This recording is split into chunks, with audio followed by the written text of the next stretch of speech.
Hey everyone, I'm Brady and I make videos about AI, space, and other emerging technologies. In this video, I'm going to talk about Maisa AI's KPU and how its innovative framework can lead the way to more open and modular AI systems. Maisa AI is the company behind the KPU or Knowledge Processing Unit, and I apologize if I'm saying Maisa's or any other name incorrectly.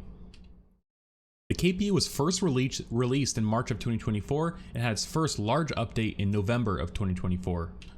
Maisa dubbed the latest version of the KPU the Vinci KPU. I only recently discovered it and really like the idea and modularity it provides for AI systems. So what is the KPU?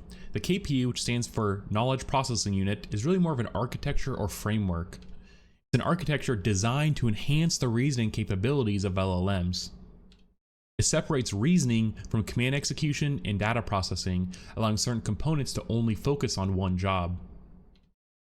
You still need an underlying intelligence provider, which is what Maisa is calling the underlying LLM.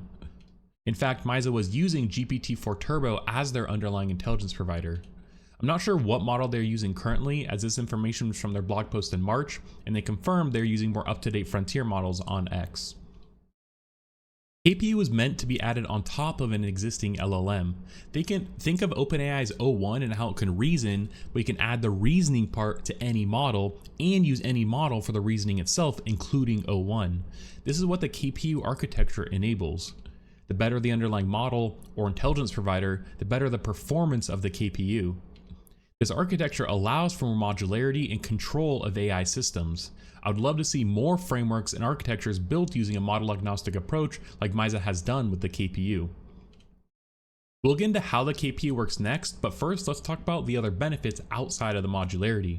Some other benefits of this architecture include things like reducing hallucinations, allowing for more up-to-date data, allowing for dynamic context windows, and could allow for more control on things like inference time compute, like extending or shortening the time the AI has to think. These are just a few of the many benefits this architecture can provide. So how does the KPU work?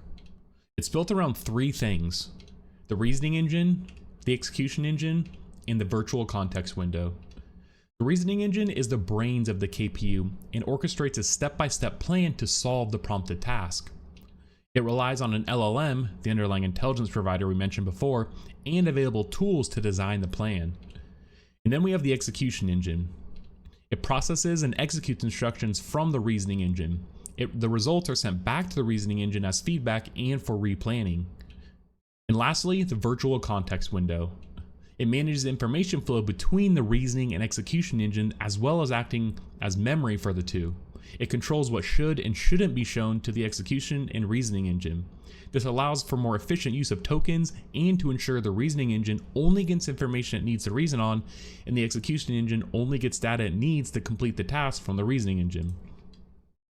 On top of these three main components, the KPU can have access to its own tools, agents, or other software to help it accomplish its goals. Here are some benchmark results that Maisa has shared. I think what this really shows is how it improves performance over the base model used, putting it on par with something like O1 Preview. These benchmarks were published before O1 and O1 Pro were out, and now O3, but I'm curious how they compare now that Maisa is also actively updating the KPU. These were published by Maisa themselves, so take with that what you will. Try it out for yourself to get a feel, and check out their website for more benchmarks after the video. Maisa said they were inspired by the architecture of operating systems, whose job it is to communicate between the various layers of the underlying machine. Looking beyond just a reasoning layer like Maisa is creating, imagine many layers in the stack of future AI systems. Thinking more abstractly, it makes me think of other frameworks, like in networking we have the Internet Protocol Suite, or better known as TCP/IP, or the OSI model, or even traditional tech stacks like LAMP or the T3 stack. Focusing on the networking examples, both use modular layers to describe the various protocols and standards that should be used to accomplish its respective goals. Each layer focuses on a specific set of instructions or functions, interacting with the layers above and below it while hiding details from the other layers that it doesn't need. This sounds very familiar. To me, it sounds like what the KPU is doing between its three components. Taking a similar approach when designing AI systems could provide more control, personalization, and less dependency on a single provider. Decentralization could also be swapped out for the word modularity. This allows you to not put all your eggs in one basket. If you don't like a provider in a certain layer on the stack, you can easily be swapped out for a different one.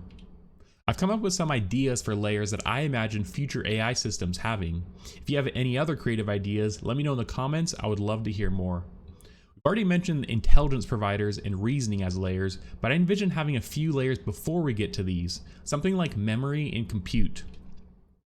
Compute is exactly what you think it is, whether that be a server, smartphone, or personal computer, something that can power all of the services you need to run if other providers in the layers don't already have it, or you want it to be local to you or other systems. Memory, be that for personal or commercial use, can store the context from other interactions or information about yourself or company that you want it to remember across services, layers, and interactions with the system. Then we come to intelligence providers or AI models, LLMs, whatever you want to call it. This is the foundation and heavy lifter for the stack. Requests would start here and traverse up depending on the goal. Then we have reasoning, as mentioned before. This in itself can have several components and be broken down like most of the layers, but I imagine it having access to things like APIs, agents, and other tools to help it accomplish its goals. I also imagine using a different intelligence provider only in the reasoning layer if you prefer. Next, I imagine a layer to help personalize or format the responses from the underlying intelligence providers. This is likely another LLM, but could be accomplished in other ways. Personalization could be things like adding certain emotions or tones, or formatting responses in bullet points or a different way that suits you, your goal, or whatever other entity that will consume the results like an agent.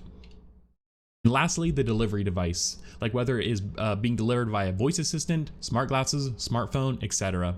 Each of these devices can have its own nuances and tie back into things like personalization or compute.